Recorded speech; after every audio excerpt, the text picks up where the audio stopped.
नागरिकता संशोधन कानून यानी कि सीएए मार्च में सरकार सीएए लागू करने के बारे में विचार कर रही है। देखिए, लोकसभा चुनाव जो हैं उनकी तारीख भी मार्च के पहले हफ्ते में हो सकता है, बता दी जाए। और इससे पहले ही सरकार जो है वो सीएए लागू करने के बारे में विचार विमर्श कर रही है और बहुत सारी पॉसिबिलिटीज हैं कि सीएए लागू हो जाए।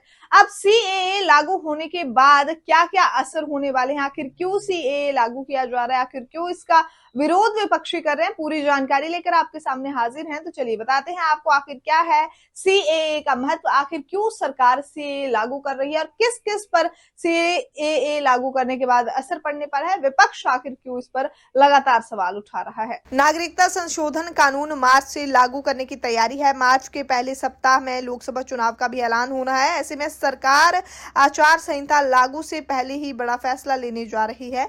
इससे पाकिस्तान, अफगानिस्तान और बांग्लादेश से उत्पीड़न का शिकार होकर भारत में शरण लेने वाले हिंदू, जैन, बौद्ध और सिख धर्म के लोगों को फायदा मिलेगा। इस नियम के तहत 31 दिसंबर 2014 तक पड़ोस के तीनों देशों से उत्पीड़न का शिकार होकर आए लोगों को भारतीय नागरिकता मिल सकेगी। अफगानिस्तान, पाक और बांग्लादेश तीनों ही इस्लामिक मुल्क हैं और यहाँ हिंदू, बौद्ध, सिख और जैन पंथ के अल्पसंख्यक लोग हैं। पाकिस्तान, बांग्लादेश एवं अफगानिस्तान से बड़ी संख्या में लोग दशकों से पलायन करके भारत आते हैं। दिल्ली, यूपी समेत कई राज्यों में लोग बसे हैं, लेकिन लाखों की इस आबादी के पास भारत की नागरिकता नहीं है। इसके चलते उन्हें मूलभूत सुविधाएं तक नहीं मिल पाती हैं। ऐसे में इस कानून को लागू होने के बाद लोगों को नागरिकता मिलेगी तो वोट देने के अधिकार समेत तमाम चीजों की सुविधाएं भी उन्हें मिलेंगी। ये कानून पहले संसद में मंजूर हो गया था, अब इसे लागू किया जाएगा। बता दें कि दिल्ली समेत कई राज्यों में इस कानून को मुस्लिम विरोधी बताते हुए इसके खिलाफ हिंसा प्रदर्शन हुए।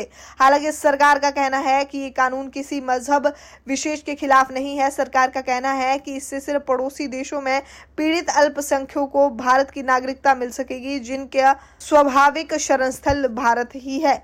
इसी वजह से हिंदू, सिख, बौद्ध और जैन धर्मों की शुरुआत भारत से हुई है और कहीं भी इन धर्मों के लोग पीड़ित होने के बाद भारत की ओर देखते हैं। ऐसे में उन्हें राहत देने के लिए इस कानून को लाया गया है। गौरतलब है कि नागरिकता संशोधन कानून के तहत किसी की नागरिकता नहीं बल्कि उन शरणार्थियों को नागरिकता मिलेगी जो दूसरे देश से पीड़ित होकर भारत आए हैं। आपको वीडियो कैसी लगी हमें जरूर बताइएगा और आप इसी तरह की खबरों के लिए देखते रहिए रिपोर्टर जी।